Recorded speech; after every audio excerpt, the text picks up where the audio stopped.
Then brakes, yeah. So we're joined here with Graduate Mayor Tony Kokshoorn. Hello.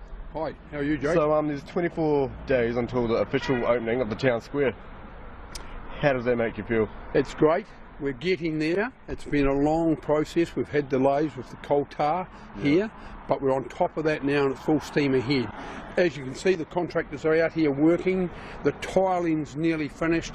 We're putting a canopy over here on the square as well, but the canopy probably won't be ready for the 9th of December, which is the official opening day. But the street furniture is only 2 weeks away. There'll be street furniture running down either side here. This is still a throughway for cars, but we will restrict the speed they can come down here. So essentially it will still be an entire square and shared street. So you're saying that cars can come through down here? Yes, cars will come through this lane here and this other one here. But we're going to try and keep the speeds really low so we really get people to use our T intersection rather than use it as an intersection or road right through. So what's happening over the next 24 days? Over the next 24 days, the square will be finished off, the street furniture will be in, and it's just a matter of cleaning up some loose ends. We've done some work around the clock tower here.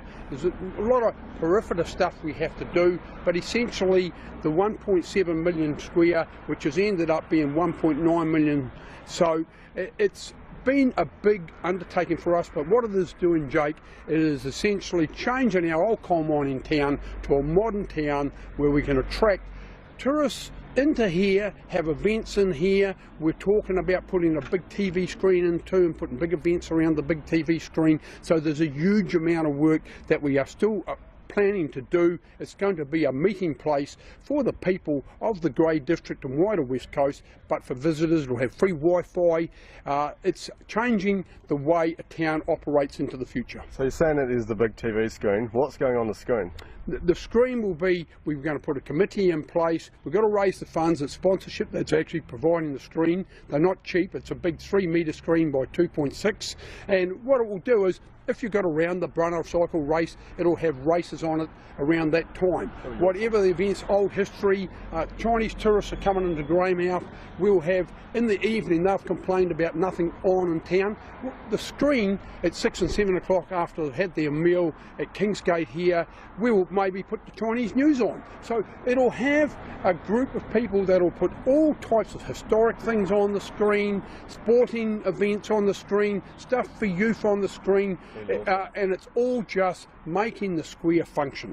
So we're here today, so what's your favourite feature so far? The favourite feature for me so far are the tiles. They've set out well. I like the checkered nature of the tiles, but the major features will be the canopy when it finally goes on, the TV screen, and the biggest feature of all will be the people that come and sit in the square and take it all in. It will be, and we're in a town right now. Do you think it looks like a city?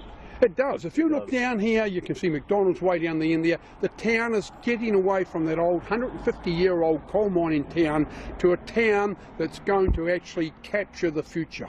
It does, sweetheart. Thank you. Thanks, Jake. Good work.